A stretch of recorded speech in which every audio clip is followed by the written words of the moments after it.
preachers you heard me proclaim in the presence of many witnesses, and entrust them to reliable people who will be able to teach others also.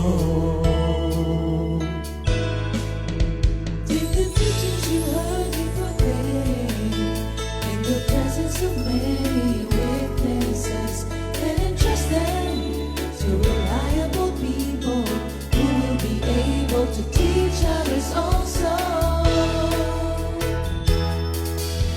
Take the teachings you heard me proclaim in the presence of many witnesses, and entrust them to reliable people who will be able to teach others also. Take the teachings you heard me proclaim in the presence of many witnesses, and entrust them to reliable people who will be able to teach others also. 2 Timothy 2:2. Hallelujah, 2 Timothy 2:2. Praise the Lord. 2 Timothy 2:2. You and me, let us proclaim the gospel.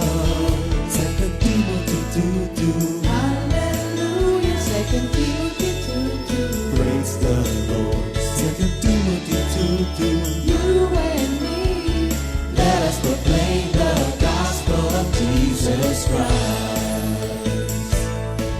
Take the teachings you heard me proclaim in the presence of many witnesses, and entrust them to reliable people who will be able to teach others also. take the teachings you heard me proclaim in the presence of many witnesses, and entrust them to reliable people who will be able to teach others also. 2 Timothy 2:2. Hallelujah, 2 Timothy 2:2. Praise the Lord. 2 Timothy 2:2. You and me, let us proclaim the gospel. 2 Timothy 2:2. Hallelujah. 2 Timothy 2:2. Praise the Lord. 2 Timothy 2:2. You and me, Let us proclaim the gospel of Jesus Christ. The harvest is plenty, but the workers are few. As for me and my house, we will serve the Lord. We will serve the Lord.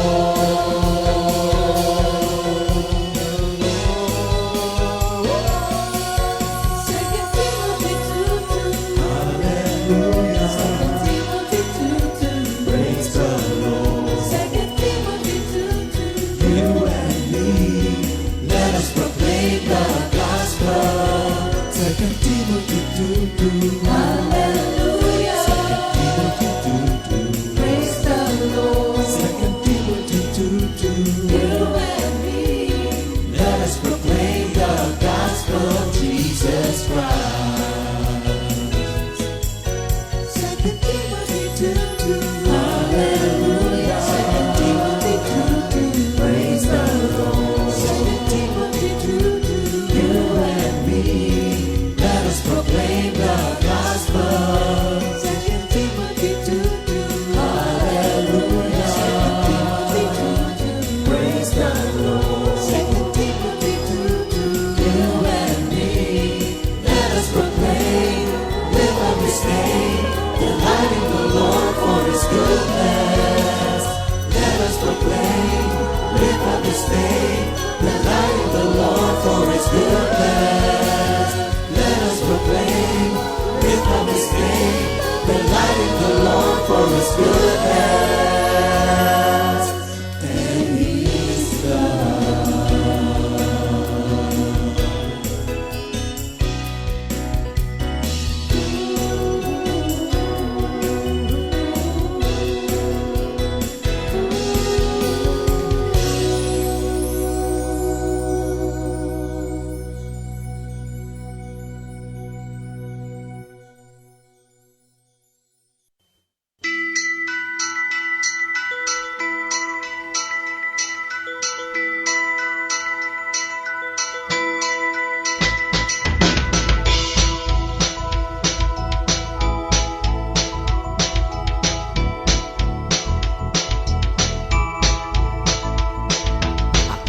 napapansin sa tuwing Pasko.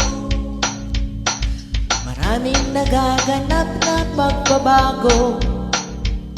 Magkaaway nagbabati, masama'y bumubuti. Kakaibang pakiramdam sa kapaligiran. Maski mga musmus na wala pang alam, may papangalan sa kanila'y nakalaan.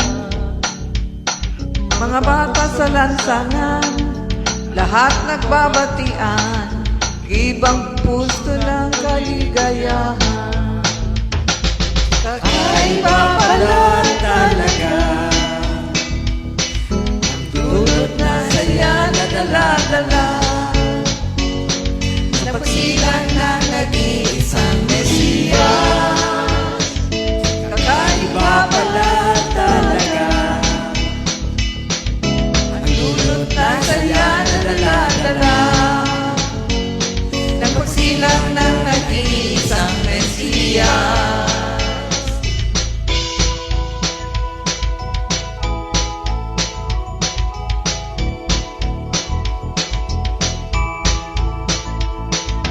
Pating mga may edad na sa ating akala, Pasko sa kanila'y baliwala na. Di mo may pinta, kagalak ang dala, ng pagdating ng buong pamilya. Ay, iba pala talaga, Ang dulot na saya na dala-dala, ng pagsilang na nag-iisang Mesiyas. kakaiba pala talaga, Ang dulot na saya na dala-dala, ng pagsilang na nag-iisang Mesiyas.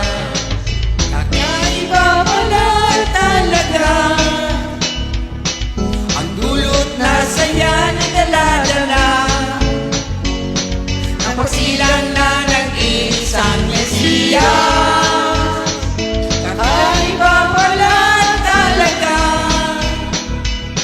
Ang dulot na saya na dala-dala, ng pagsilang na nag-iisang Mesiyas. Ng pagsilang na nag-iisang Mesiyas.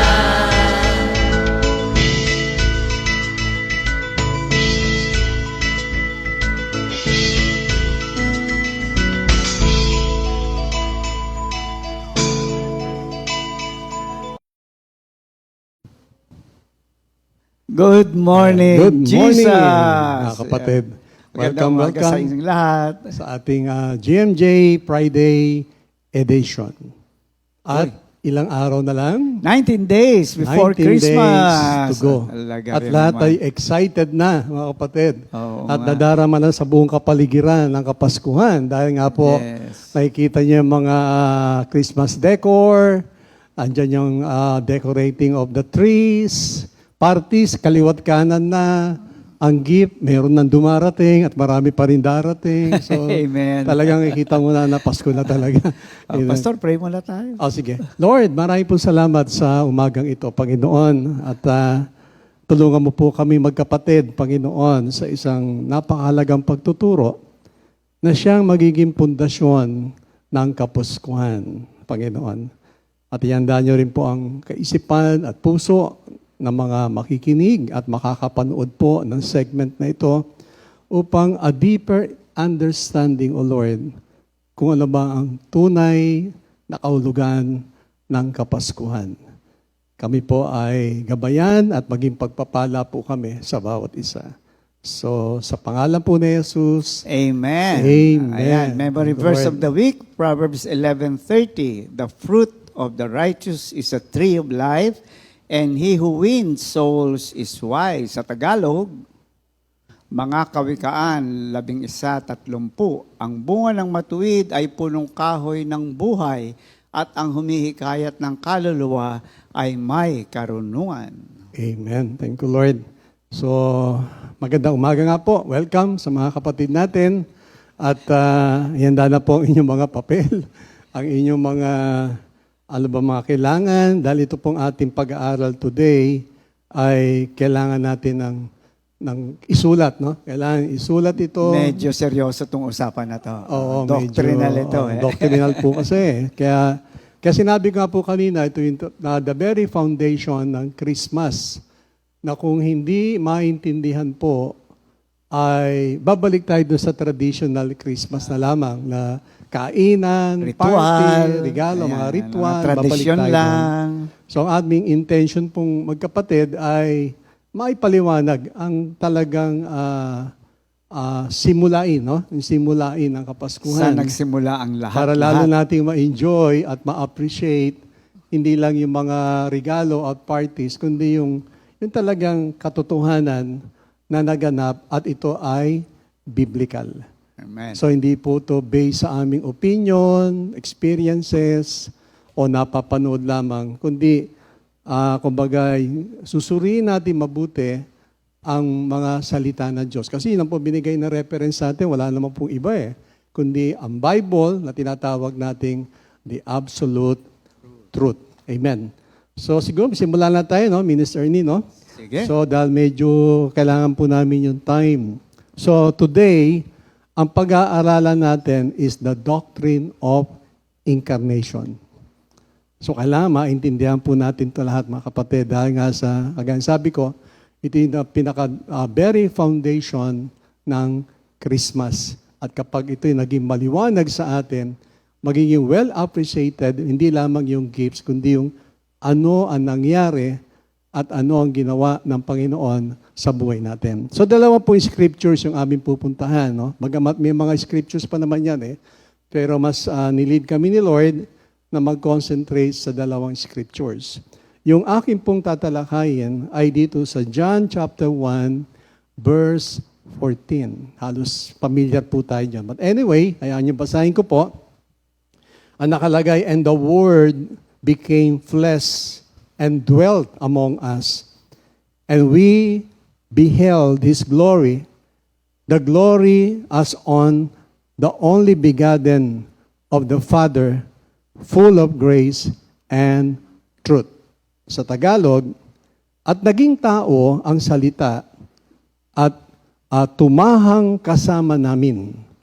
At nakita namin ang kanyang kaluwalhatian gaya ng sa tanging anak ng Ama, puspos ng biyaya at katotohanan. So, ang ginamit ko po yung New King James Version dahil yung nga po the closest, no, na mga sabihin natin ng Bible para makita natin yung clear vision, ano po yun.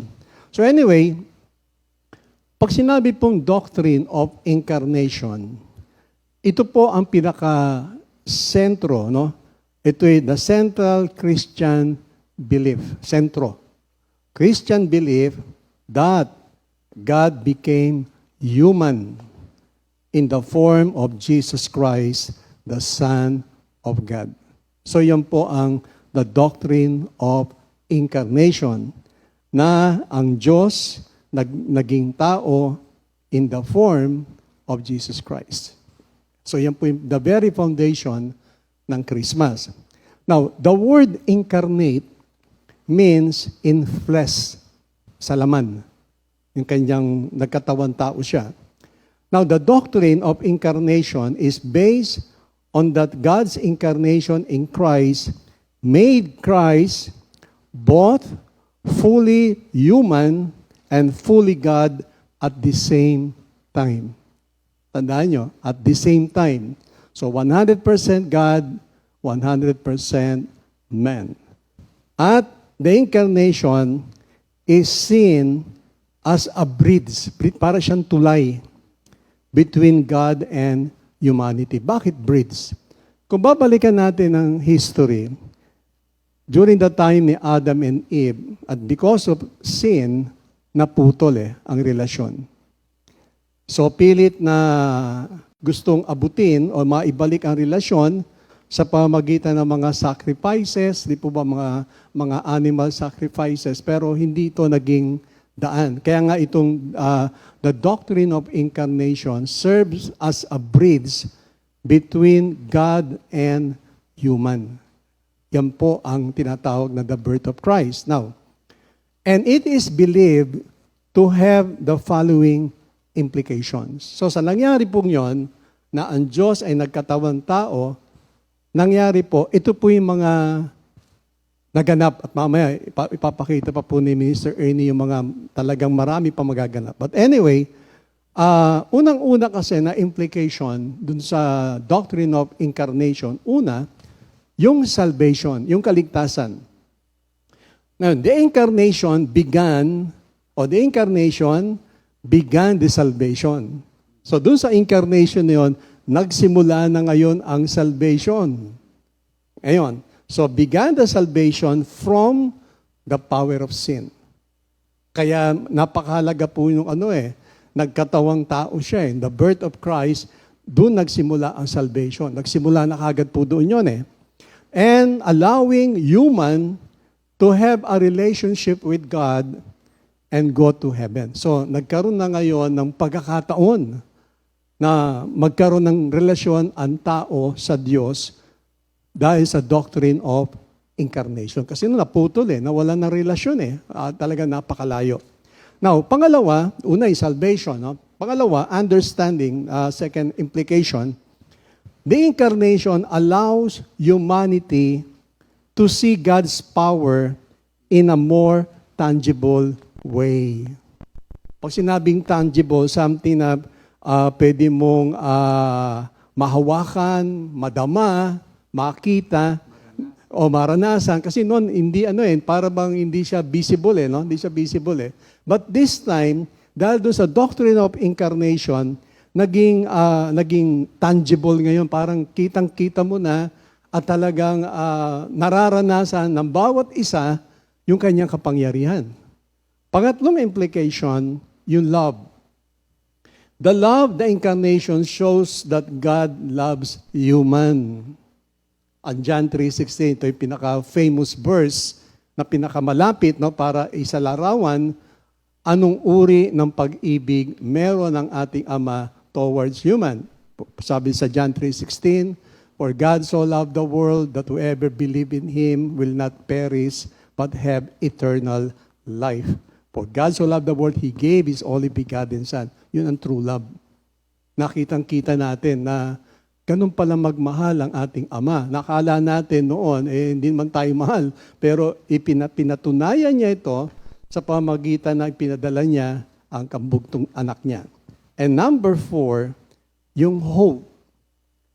The incarnation sets in motion, sinet nito ang motion, a plan for hope for eternity. So itong pag-asang ito ay hindi lamang para dito sa lupa, kundi ito ay eternity hanggang sa kabilang buhay, hanggang wakas, nandun yung pag-asa. Now, His promises, ang pangako ng Panginoon, kung babalikan natin sa Old Testament, was fulfilled through Jesus Christ. Na-fulfill lahat yun, yung pangako yun. Kaya ngayon, Deuteronomy chapter 7, verse 9, hayaan yung basahin ko po ito dahil napakagandang verse nito. Ayoko may ma-miss ako na word tungkol dito. So Deuteronomy chapter 7, verse 9. So ang nakalagay po,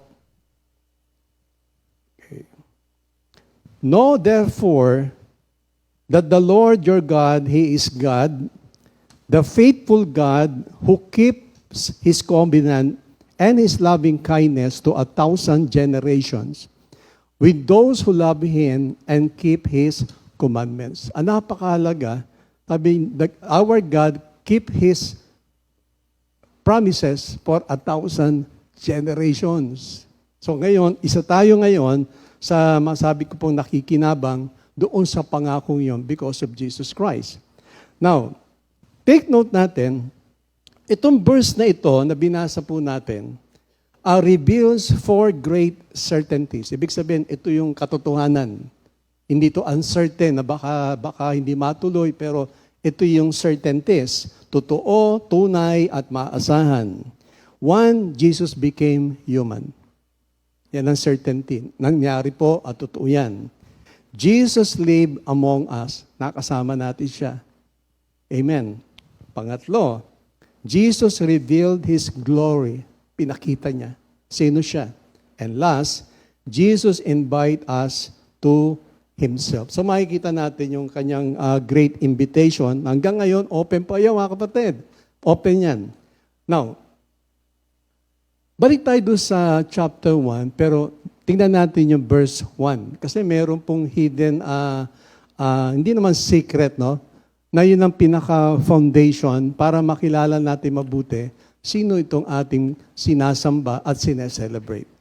Now, doon sa, sa verse 1 ng chapter 1 ng book of John, sabi doon, in the beginning was the Word, and the Word was with God, and the Word was God. He was in the beginning with God. Dito pa lang po punong-puno na pinakikilala sino itong Jesus na ito na ating pag-uusapan. So, nung sinabi diyan, in the beginning, pag sinabing in the beginning, ito po nagre-refer to the starting point of Jesus' ministry and gospel preaching. Yun ang starting point. In the beginning, sinabi sa simula pa, doon nagsimula na ang gawain ng Panginoon. And at the same time, the gospel preaching. Doon na, magsisimula na doon kagad. So hindi pa lang siya bumababa, nagsisimula na po yung kanyang gawain gagawin. Now, the word was, yung verb na was, ito po hina-highlight niya the eternal pre-existence of the Word. Pag sinabing pre-existence, Jesus Christ before the universe, before the creation began, the second person of the Trinity always existed or existed na, and He always was. So bago pa ang universe kinreate, bago pa nag-create ang ating Ama, nandun na siya. Kaya nga yung pre-existence niya. Now, so dito rin po, si John, yung team ni John, yung gospel ni John, that Jesus Christ is eternal God. Eternal God. The second person of the Trinity. Now, si John did not include, kung mapapansin nyo, kay Matthew at kay Luke, so si John did not include the genealogy katulad ni Matthew at ni Luke.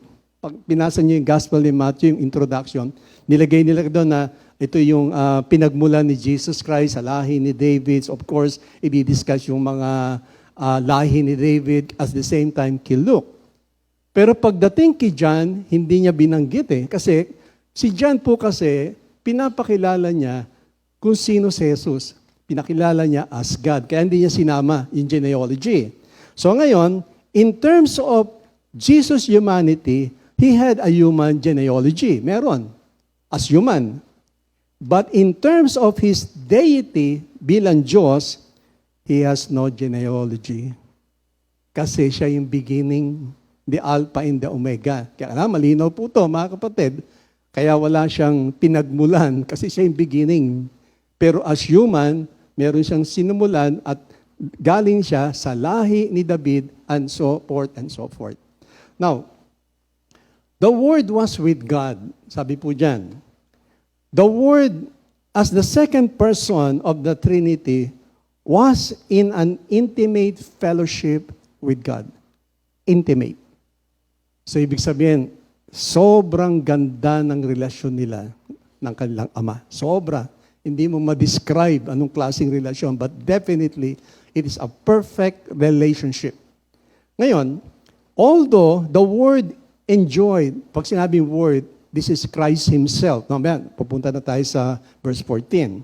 So, although the Word enjoyed the splendor of heaven and eternity with the Father. So, ginamit na splendor.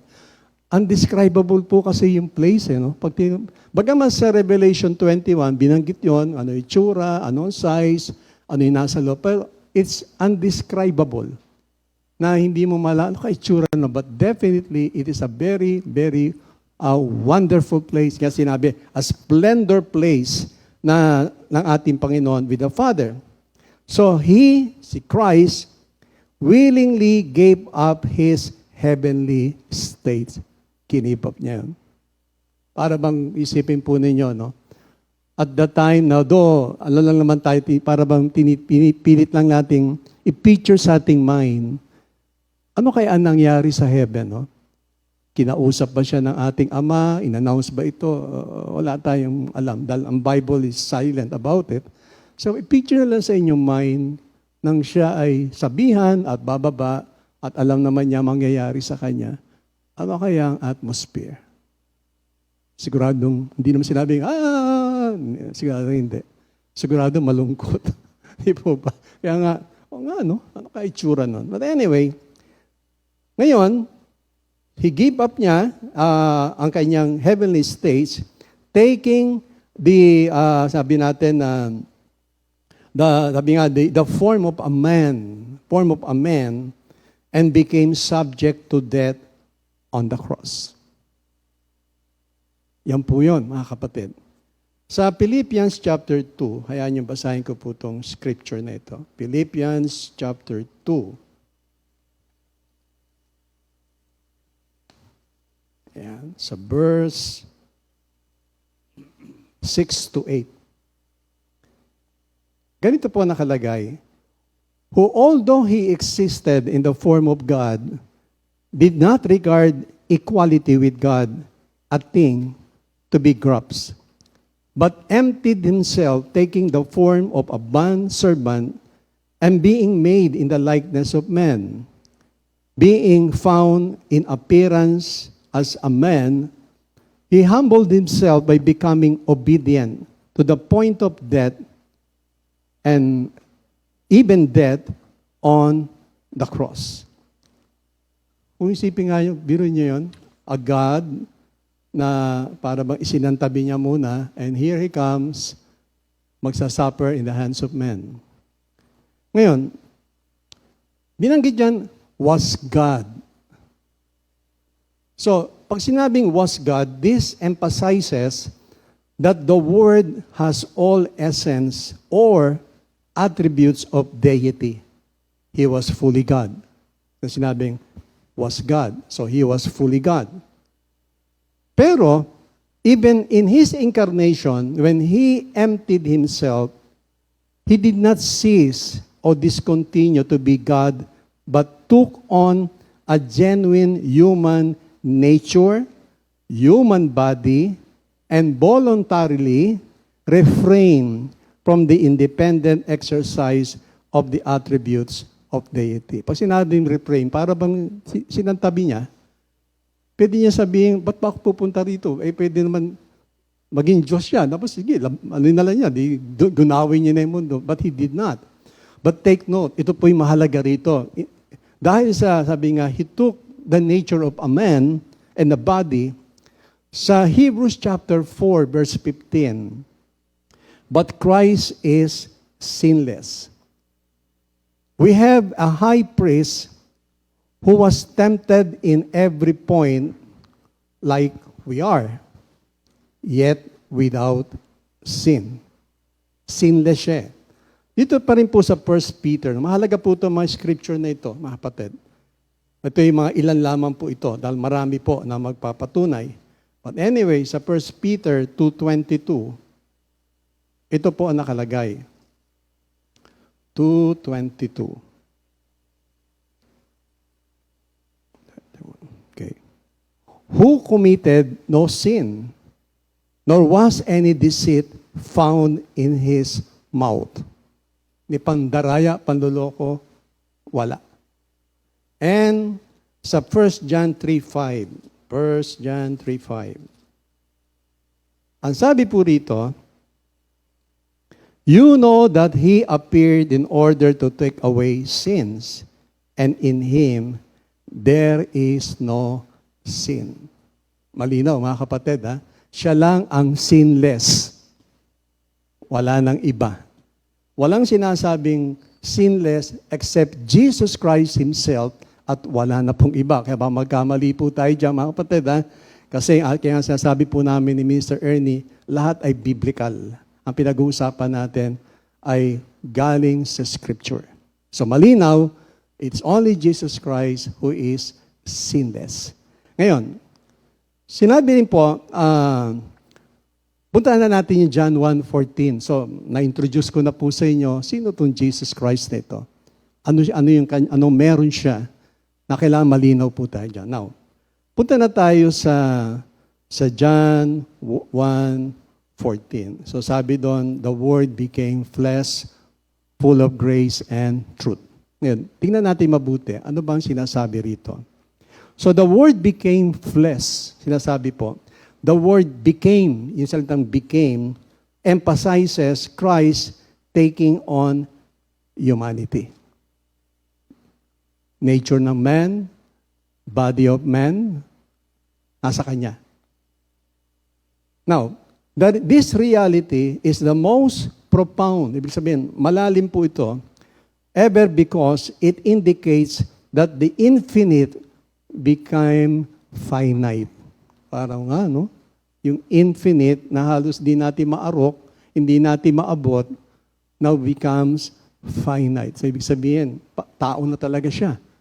Na merong hangganan, hindi na siya pwedeng, yung kanyang pagiging tao, hindi siya pwedeng nasa different places as described sa Jeremiah 23:20. But God is everywhere. This time, hindi.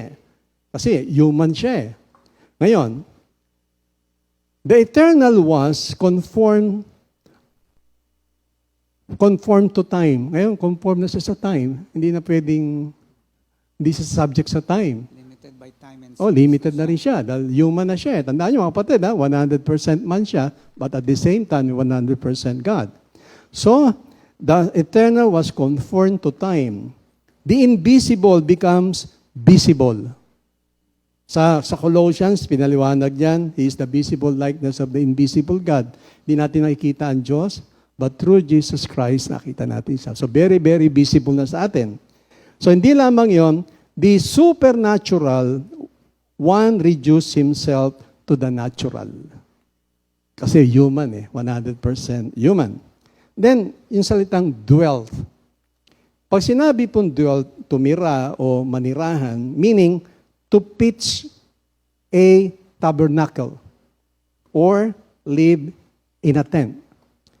So, ibig sabihin, meaning God chose to dwell among His people in a personal way through becoming a man. So, talaga mas pinili niya na makasama tayo, makabilo tayo, maramdaman niya yung mga dapat maramdaman bilang tao. Yun ang pinili, kaya sinabing dwelt.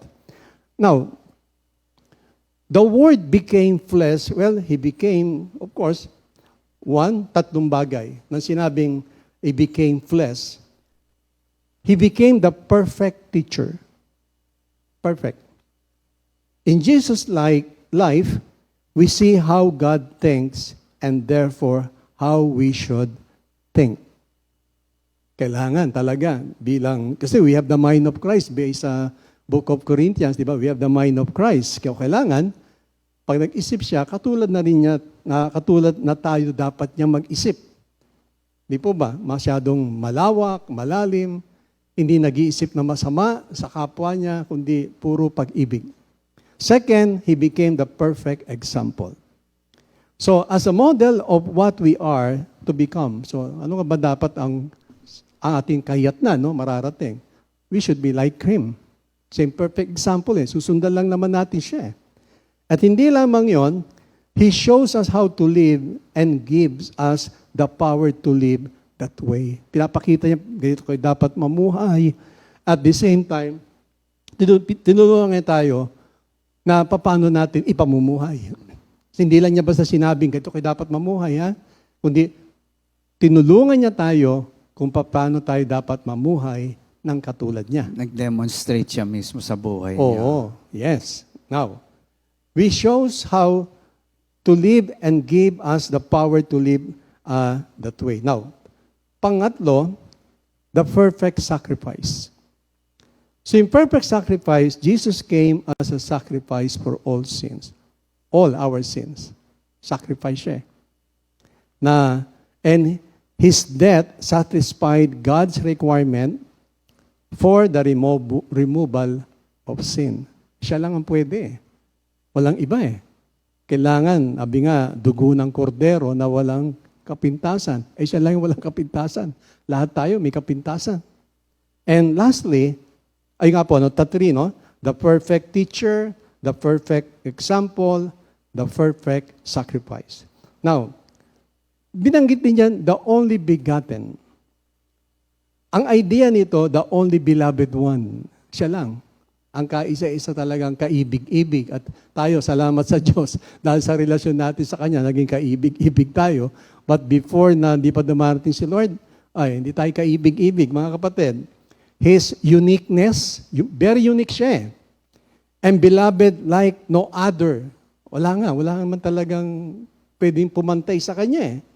So when John emphasized the exclusive character of the relationship between the Father and Son in the Godhead. So exclusive talaga eh.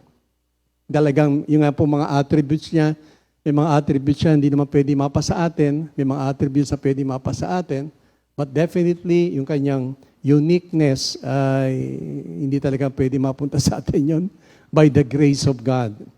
Now, nang sinabi niya full of grace and truth, pag binasa niyo Ephesians chapter 2 verse 1 to 3, ano ba ang kalagayan natin nun? Well, bound for destruction. Wala eh, talagang distraction tayo eh.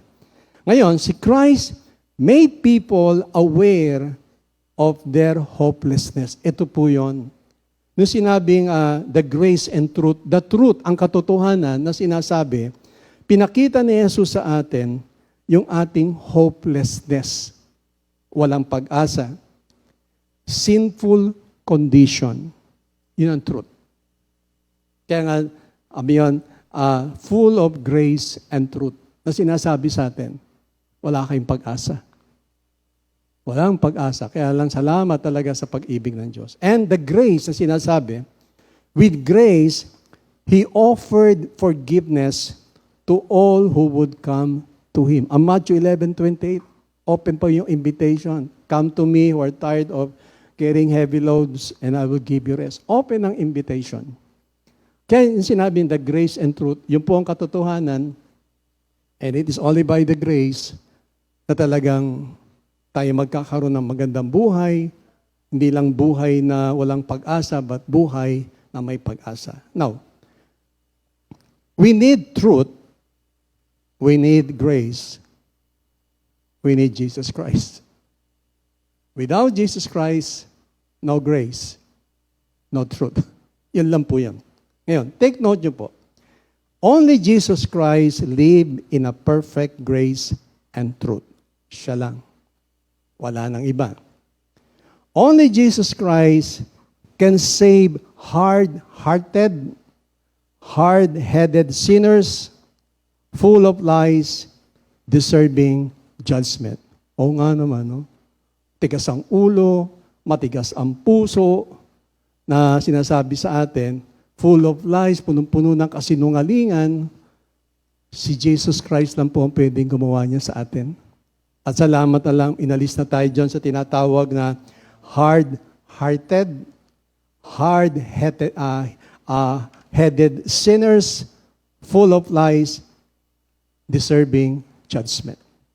And only by union with Jesus Christ can we grow in the same truth and grace that walk among us in the miracle of the doctrine of incarnation. Amen, mga kapatid. We hope and pray na very clear sa atin po ito. Kaya sabi ko, ito yung the very foundation ng ating Christmas. Kayo ba excited after knowing na ito pala yun, mahalaga pala ito para ma-celebrate natin yung Christmas na hindi lang puro regalo, pera, decorations, hindi lamang yung mga ano-ano pa mga traditions diyan. Ito po yun, the truth and the grace of God. Amen. Thank you, Lord. Truth and grace of God personified through Jesus Christ. Yan, break muna tayo. Oo. Heavy. Happy birthday. Oo, Happy birthday. December 6. Happy birthday. Maliit. Ayan. Wow, Sister Aida Garcia. Ayan. Sister Sylvia Villanueva from San Pablo. San Pablo. Sister Ellie Sahul. Sister Kim Sepulveda. Brother Timothy Borja. Sister Mariel de los Santos. Santos. Ito ba yung ano mo? Hindi. Hindi, no? Anak siya ni Sister Tess de los Santos. Brother Nico Pagulayan and Sister Jen Hernandez. Hernandez. Happy birthday, Happy Brother birthday! Bong!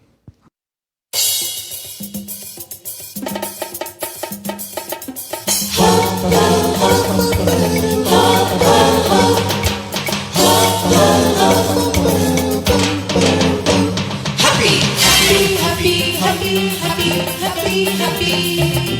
Happy, happy birthday. Happy, happy birthday. Happy birthday, happy birthday to you. Happy, happy birthday. Happy, happy birthday. Happy birthday, happy birthday to you. Happy birthday! May the good Lord bless you. May the Lord's light shine upon you. Happy, happy birthday to you. Happy, happy birthday to you.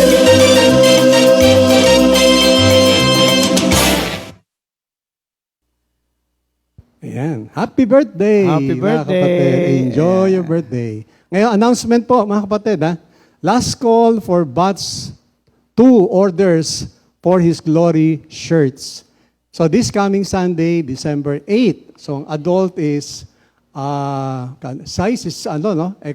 Ano ba yung mga sizes ito? Adult sizes. Anyway, alam naman po niya yan, no? So last day na po sa Sunday, kaya yung mga inyong order ay parating nyo na po. So ang kiddie sizes is 4, 6, 8, 10, 12, 14. Yun po ang sa mga children. So sa adult, alam naman natin, no? Small, medium, large, XL, double XL, triple XL. Ayan. Ako po large baka mag-aano yung iba ako large. So kung mas malaki, XL. So anyway, thank you Lord. At huwag niyo kaligtaan yan, ang ating announcement. So ngayon po sa ating pagpapatuloy na, i-continue na po ni Minister Ernie para lalo natin maintindihan itong the doctrine of incarnation. Amen. Salamat, Pastor Rafi. Basahin ko muna ang 2 Timothy 3:16. No? And without controversy, great is the mystery of godliness. God was manifested in the flesh, justified in the spirit, seen by angels, preached among the Gentiles, believed on in the world, received up in glory. Alam niyo po, ang title nito ng mga scholars is The 7 Facts of the Mystery of Godliness. Bakit ho ba tinawag na godliness? Mystery. Kasi nga po, ang lahat ng ito na ihahayag natin ngayong umaga ay gawa ng Diyos sa simula at simula pa. Everything that God does is a mystery, of course, not unless it is revealed to us. At ngayong umaga nga po ay inire-reveal sa atin itong mga gawa ng Diyos sa pamamagitan ni Kristo Jesus upang tayo'y maging matatag sa ating pananampalataya. Napakahalaga po nito. Nung pinag-aaralan ko nga po, sabi ko napakatibay na sandigan at katiyakan sa ating pananampalataya at kaligtasan. Kasi nga, kung ito po'y ating titignan sa sariling kaisipan at pananaw, wala ho tayong masasabing malinaw na ebidensya. Pero makikita po natin dito, even historically, God has shown His presence working in our lives, no, in the history of the world through His Son, Jesus Christ, no. NLT po, para mas maintindihan natin, beyond all question, the mystery from which true godliness springs is great. He appeared in the flesh, was vindicated by the Spirit, was seen by angels, and was preached among the nations, was believed on in the world, and was taken up in glory. So ang lahat pong ito ay actually 7 doctrines na masasabi natin of the mystery of godliness. Ngayon ito pong kinunan ni Paul, actually isang awitin pala ito, no? Yun nga, na nagpapatunay sa pagiging tao at Diyos ng ating Panginoon. At ito ang pinakapundasyon ng gospel. Without Christ being both man and human, both God and human, definitely there is no foundation. So mahalaga po ito sa ating pag-aaral na ang mystery from which godliness originates His incarnation, which provided the basis for our being right with God. Kanina pa din discussion ni Pastor Rafi. Okay? Daanan ko lang kasi relevant din sa pag-uusapan natin. Pag sinabing incarnation, a central doctrine of the Christian faith which affirms that God took human form in the body of Christ. This doctrine is based on the fundamental paradox that because God was incarnated in Christ, Christ was both fully human and fully God at the same time. So maliwanag po, hindi ho niya in a sense na binitawan, nawala yung kanyang supernatural as God. Hindi po, naroroon pa rin, but it's a mystery and it's something only God can do, that both the divine and human can dwell in the same person. Kaya nga sabi kanina ni Pastor, ang personality o ang karakter ng Panginoong Jesus is very unique. No? He's the only one who can claim that He is both human and also fully God at the same time. No? Sa Colossians 1:19, sabi dito, for it pleased the Father that in Him, that is in Christ, all the fullness should dwell, and by Him to reconcile all things in Himself, by Him whether things on earth or things in heaven, having made peace through the blood of His Christ. So it is the pleasure of the Father to give the fullness of His Godhead to Jesus Christ, but at the same time, the human side dwelling also in it to bring about, na explain na ni Pastor kanina, to bring about the total reconciliation between God and man, na hindi pwedeng mangyari kung hindi naging tao ang ating Panginoong Jesus, no? It is the truth which the church and its believer, ito maganda, must never deny, must never neglect, must never ignore or question. Kaya nga ho, kailangan settle tayo dito. Plastado tayo dito, malinaw sa atin itong mga pag-aaral na to kasi ito ang pundasyon ng ating pananampalataya and definitely kaligtasan natin. No? Without that foundation, magiging mabuhay po yung ating tinatawag na pananampalataya and even relation with the Lord. No? It is the only truth, nabanggit kanina ito, that offer hope and salvation for mankind beyond the grave. Kasi sinasabi nila, wala na pagkatapos nito. So, meaningless po ang buhay. Ibig sabihin, ginagawa natin dito, meaningless din. Dahil wala tayong aasahan sa kabila. Pero ito nga po ang napakagandang balita, that through Christ, we have hope beyond the grave. May inaasahan po tayo. So, punta na po tayo, no? Ang unang-una nga po dito, ano yung the first fact of the mystery of godless? It is without controversy. You know why? Because it was done by God Himself. Okay? It is a divine fullness because it is the truth of God's, nabanggit ito kanina, of God's unbelievable love for us. No? So madaling salita po, paano questionin ang pagmamahal? Siguro ibang issue po yan, no? Pero yan nga yung sinasabi sa atin na dinideclare ng Diyos ang matinding pag-ibig niya sa atin. And who doesn't want the love of God, no? So there is no controversy in that, no? So, and of course, this is indisputable, undenial, beyond any question. In fact, tayo nararanasan natin araw-araw yon sa buhay Kristiyano. No? It is the truth that every believer stand for. Divine fullness is in Christ Jesus. Natingnan natin ito sa Colossians 2:9. For in Him dwells all the fullness of the Godhead bodily. Maliwanag ko, sa Kanyang pagiging tao, bodily, ang kapuspusan ng pagka-Diyos ay nasa Kanya pa rin. Maliwanag po yon. So, sa ating mga Kristiyano, yan po'y tinatanggap natin, bagamat ang mundo ay kine-question niya. No? Because actually, it's not the issue of whether Jesus Christ is God or man, it's an issue of faith. Ayaw nilang tanggapin ang iniaalok na tulong ng kaligtasan ng Diyos. So talagang may problema ang mundo, kaya nga tayong narito sa ganitong gawain ay napakapalad sapagkat nalagay na tayo sa isang sitwasyon na nauunawaan natin ang ginagawa at ginawa ng Diyos sa ating buhay. Isa pa po, sa Ephesians 3:19, to know the love of Christ which passes knowledge. Maliwanag po, which passes knowledge. Sa madaling salita, hindi kayang unawain. Bakit? Kasi Diyos ang may gawa. Kasi ang Diyos ang origin, no? that you may be filled with all the fullness of God. Naku, napakaganda po yung sinasabi nga kanina ni Pastor Rafi, na yung kagandahang loob ng Diyos ay maranasan natin. Yung transformation natin, yung mga blessing na tinatanggap natin, dito nagsimula ito. No, yung sinasabi ngang it is the divine fullness in Christ and the divine fullness that we are now slowly but surely receiving. Ngayon, pangalawa ho, ano hong pangalawa dito? God was manifested in the flesh. Dadaanan ko na lang ho ito kasi ito'y fully explained na ni Pastor. Ano? Jesus, the Son of God, the second person of the Trinity, walked on earth as man. Maliwanag yan sa John 1:14 na nabanggit mo na. He identified with mankind perfectly, for he experienced all the trials and sufferings of men. Thus, he is able to help and deliver us through all the trials of life. Kailangan po siyang maging tao because he need to identify with man. The only thing that he did not identify with mankind is sin.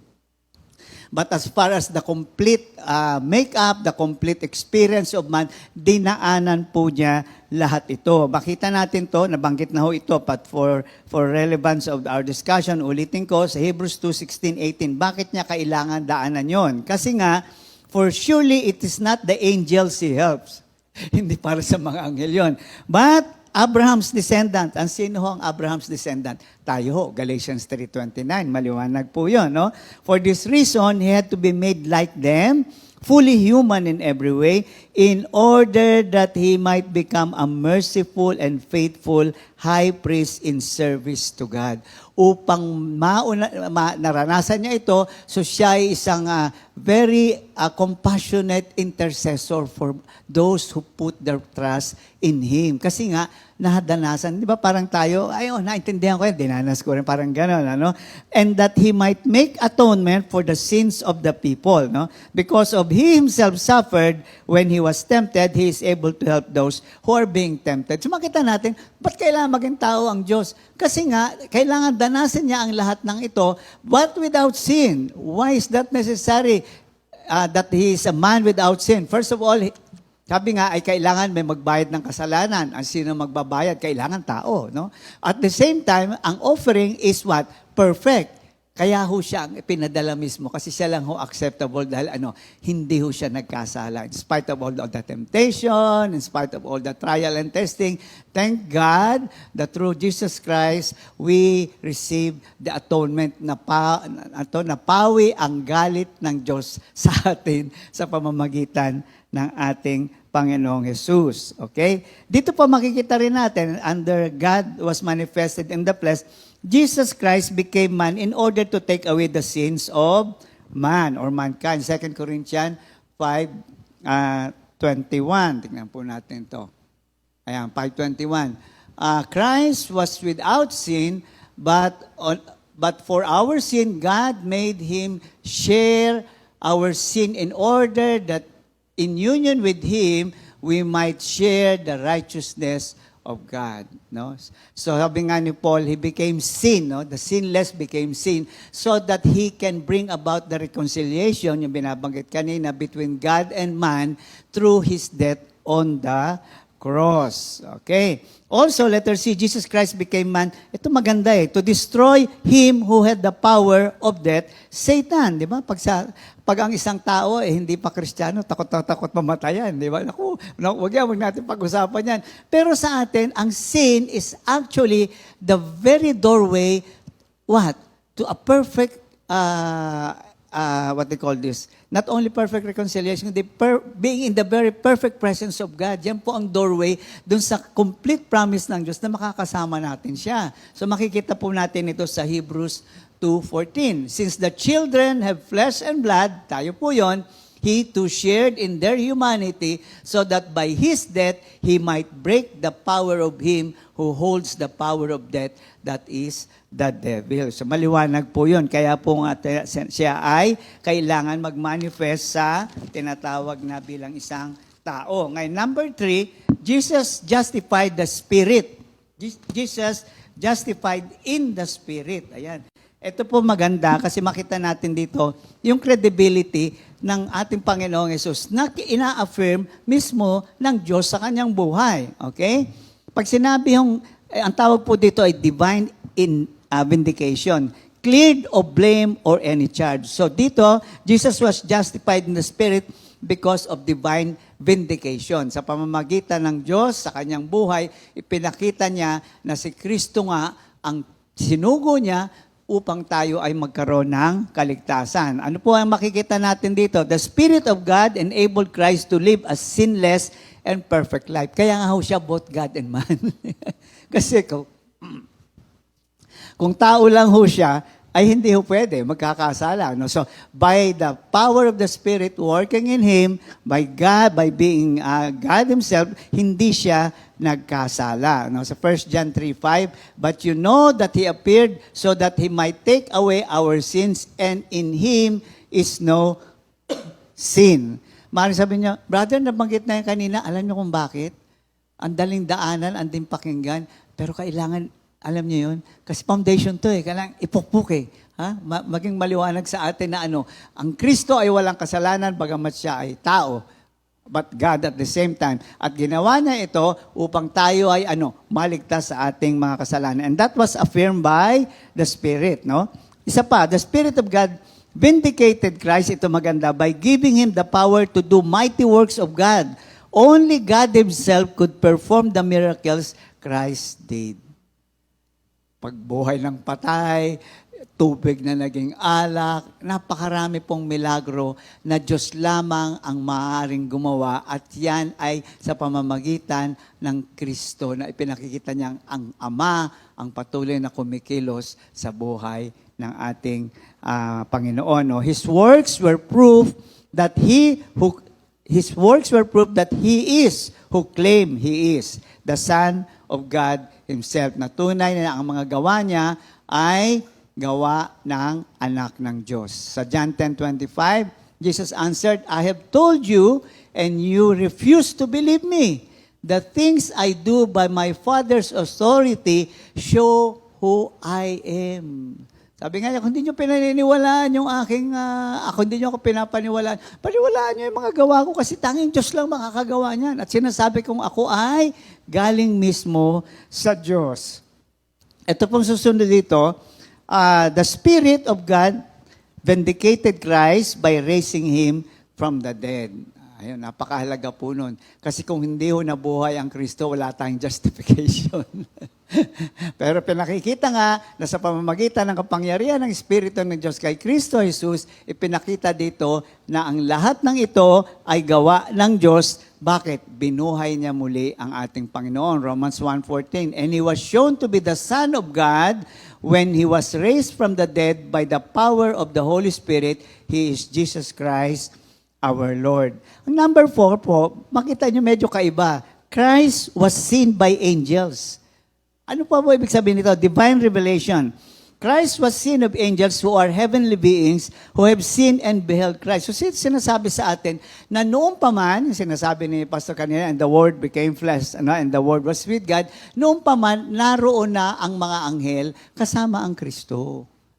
No? Kaya mahalaga ito sa ating pag-aaral. Bakit po? They are the very ministers of Christ who have been created to carry out His will in the spiritual world. Kahit ho sa kalangitan, nariyan po ang mga anghel na nagmi-minister at nagsiserve Jesus Christ, no, as the Son of God, no? And it's only natural that the angels were involved when Christ came to earth to save mankind. So makita nyo, ang Diyos ay patuloy na kumikilos, pinadala niya ang anghel dito sa lupa, lang ang Kristo ay nabuhay dito for 33. Sana ho natin makikita yan.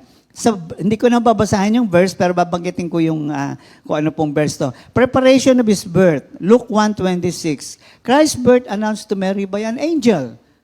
Involved po ang mga anghel doon. In His birth, Luke 2:8 and Luke 2:13, angel announcing the birth of Jesus to the shepherd. Hindi ba? Nang siya ay isilang, nagpakita ang anghel na naghayag ng pagsilang ng ating Panginoon sa Bethlehem, and a multitude of heavenly beings praising God. So makita natin dito, yung divinity of Christ masyadong maliwanag. Kasi involved yung mga anghel na dapat ay nasa langit lamang. Pero dito, nung bumaba ang Kristo, bumaba rin sila. No? Nagpapatunay po ng divinity ng ating Panginoong Jesus. No? In his temptation, Mark 1:13, angels ministered to Jesus, di ba? After he was tempted, no? The angels came and ministered to the Lord. In his trials, Luke 22:43, sa Gethsemane, an angel strengthened at Gethsemane. No, it's not human, no? It was the divine beings, the heavenly beings who were actually ministering to the Lord. Kung yan tao, bakit from the beginning up to the end, nandyan yung anghel, no? Hindi siya pinabayaan talaga. In his resurrection, Matthew 28:2, an angel rolled back the stone at his burial ground. Sino raw nagtanggal ng malaking bato na nilagay ng mga nagdududa na baka nakawin daw yung katawan ni Kristo? Wala nga kaya eh. Sino nagtanggal? Anghel pa rin po. Nakikita niyo na ba yung kagandahan ng ating pinag-aaralan? Panghuli, in his ascension, Acts 1:10-11, two angels stood by the witnesses. Ano sabi nila? Ang Kristong nakita niyong umakyat sa langit ay muling bababa. So here you can see the angels being involved, no? In all, in many aspects, especially in the most crucial aspect. Yung kailangan yung human side ng Kristo ay nangangailangan ng divine, I would not call it intervention, but divine assistance. Makita natin, the angels were sent by the Father, no? The angels saw all that happened to Christ. They are living beings who live in a spiritual world and dimension where God and Christ actually exist. So noong pa man, even before the foundation of the world, andun na yung mga anghel. At hanggang ngayon, nariyan ang mga anghel nagiging bahagi ng buhay natin bilang mananampalataya. Ipinakikita na ang taong na kay Kristo ay pinananahanan din at ginagabayan din ng mga anghel na nasa paligid lamang at na nag-a-assist sa ating lahat. Sabi nga ni Paul, baka yung pinapasok mong stranger, anghel yung pinapasok mo, hindi ba? So number 5, preach to the Gentiles. And ito pong mga bagay na ito, makita nyo kay Kristo lang, sabi mo nga, unique, di ba? Exclusive lang pagdating sa ating Panginoon, no? Pero ito hindi exclusive in a sense that this is divine inclusion. Pag sinabing preach to the Gentiles, inihayag siya sa lahat. Hindi lang siya naging tagapagligtas ng mga Hudyo, kundi ang utos nga ng Panginoon ay preach the gospel to the whole world, no? To all the nations. Basahin ko dito. Divine inclusion. Christ was preached to the whole world, even to those who absolutely knew nothing about God and godliness. How true? Diba? Ito may mga tao sa bundok na wala namang pinag-aralan, hindi sila sophisticated or anything. Wala pong exclusivity pagdating sa Panginoong Hesus. Kaya sabi kanina ng pastor, hanggang ngayon bukas ang kamay ng Diyos, nag-aalok ng kaligtasan sa lahat, no? Kahit na sa pinakamasamang tao, kung tatanggap sa ating Panginoon, ay may kaligtasan. Christ is not the exclusive Savior of the Jews, but of all peoples in the world. Tingnan natin ang Luke 24:47. And that repentance and remission of sin should be preached in His name to all nations, beginning at Jerusalem. So maliwanag po dito, ang intention ay upang ang lahat ay makarinig at makatanggap ng kaligtasan. Now, the glorious mystery of godliness is that a person can be saved by believing on Christ. Ito ay parang liliwanagin natin, ano ba ibig sabihin ng believing in Christ? Naniniwala akong kay Kristo. Hindi lang po yun. But what does it mean? By resting their past, present, and future upon Jesus. Pagkatiwala mo yung nakaraan mo, pagkatiwala mo yung present mo, alam mo yun, para bang binitawan mo lahat. Sige Lord, take full control ng lahat ng yan. Ano? At the same time, ano pa ba ibig sabihin nito? By giving, they cast their soul and live upon Him. Alam niyo, nakita ko dito, pag sinabing cast, hindi parang itinapon, parang sa atin sinasabi is buong buhay mo, wala kang second thoughts, talagang ipinagkaloob mo, at nabuhay ka sa pamamagitan ng iyong ugnayan kay Kristo. Hindi nabuhay ka dahil gagawa ako ng mabuti, ako ay magpapakabait. Hindi ho yun. Kung di para bang, ano bang maganda example doon na ibinigay mo yung sarili mo sa isang tao at pagkatapos bahala ka na sa akin. Lahat binibigay ko na sa iyo. Kung ano iabot mo sa akin, tatanggapin ko. Kung ano hindi mo ibigay, tatanggapin ko. Aasa ako sa iyo 101%.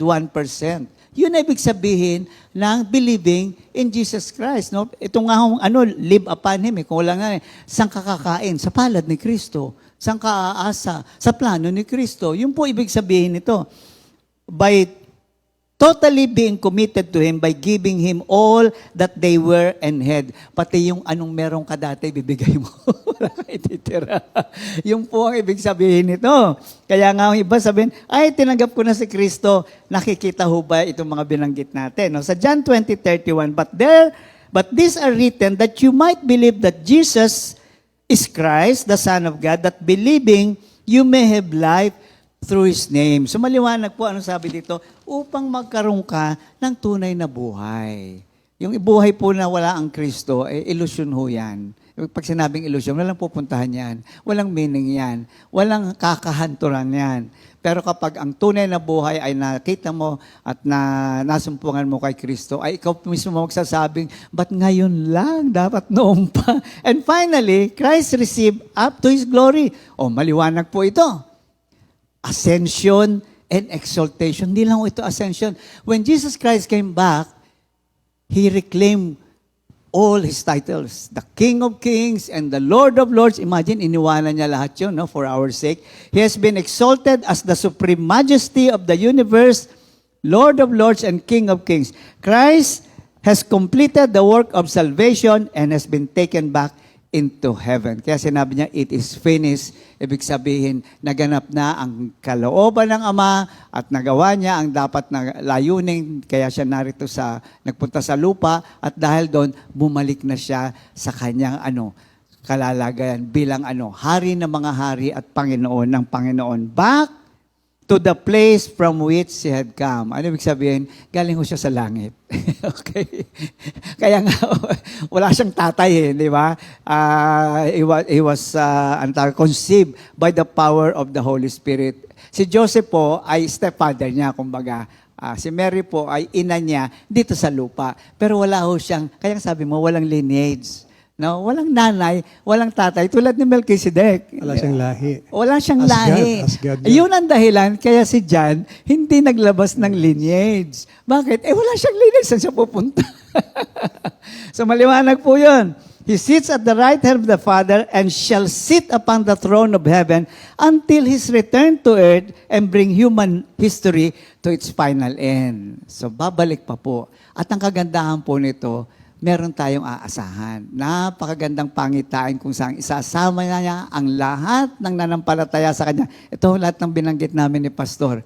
Kung matibay po ang inyong paninindigan sa mga ito, alam nyo, hihintayin nyo lang araw-araw. Hindi yung, saan kaya ako? Langit o impyerno? Walang ganun. Okay? Hinihintay mo pagbabalik kung saan makakasama ka sa kaluwalhatian ng Diyos. And that's our tawag ko nga dyan, great expectation. And finally, para po mabigyan ng diin ito, Mark 16:19. So then after the Lord had spoken to them, He was received up to heaven and sat down at the right hand of God. Malinaw na malinaw po ang pagka-Diyos ng ating Panginoong Yesus. At sa Revelations 5:12, ano sinasabi dito? Saying with a loud voice, worthy was the Lamb that was slain, ito po, to receive power and riches and wisdom and strength and honor and glory and blessing. So lahat po ng kanyang karangalan at kadakilaan ay nasa kanya ng muli nang siya'y umakyat sa langit. Ayan, Pastor Rap. Amen. Thank you, Lord. Kaya nga pagkatapos po na napakinggan at naway naging malinaw po itong doctrine of Yes. incarnation, ang Christmas is worth celebrating. Magkakaroon na siya ng para bang halaga na bakit natin sineselebrate. Yes. Not because of the gifts, the cash, the food, the parties. Hindi po yan. Kundi kailangan malinaw po ito sa atin. Anyway, bago ko magtapos po mga kapatid, basahin ko muli po itong mga bagay na ito. One is, tandaan natin, we need the truth. Kailangan natin ang katotohanan. We need grace. We need Jesus Christ. Kasi lahat ng pong ito sa Kanya lang po magmumula. Only Jesus Christ lived in a perfect grace and truth. Siya lang. Kasi siya yung sinless Siya lang po, tandaan niyo mga kapatid walang ibang sinless except Jesus Christ Himself. Only Jesus Christ can save hard-hearted, hard-headed sinners, full of lies, and deserving judgment. Siya lang po talaga. Kaya kailangan bumaba talaga siya eh. Naku hindi, naku, paano kaya po? And only by union with Jesus Christ can we grow in the same truth and grace that walk among us in the miracle of the doctrine of incarnation. Kaya maraming salamat po mga kapatid at Merry Christmas. Merry Christmas, At the same mga time siguro, kapatid. Happy New Year na rin. Diretso na. Di po ba, no? Anyway, magtatapos po kami sa repeat new song of the week, no? Araw-araw Pasko, Pasko. composed by Brother Inol Nocum. Thank you, Lord. Good God morning bless po. you. God bless.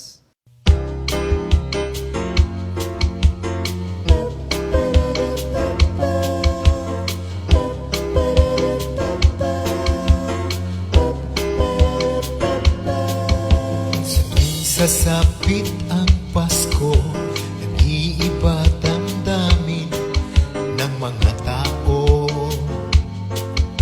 Ang masungit, bumabait, magkakagalit, nagbabati, nagbibigay ng dating gipit.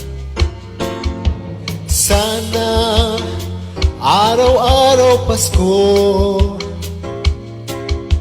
madarama mo ang diwa nito. Sana araw-araw Pasko nang mapasayo ugali ni Kristo. Sa tuwing sasapit ang Pasko, nagbibigayan ng mga regalo. Malaki man o maliit, mahal man yan o nagtipid, ang mahalaga, puno ng pag-ibig. Sana araw-araw Pasko, madarama mo ang diwa nito. Sana araw-araw Pasko nang mapasayo ugali ni Kristo.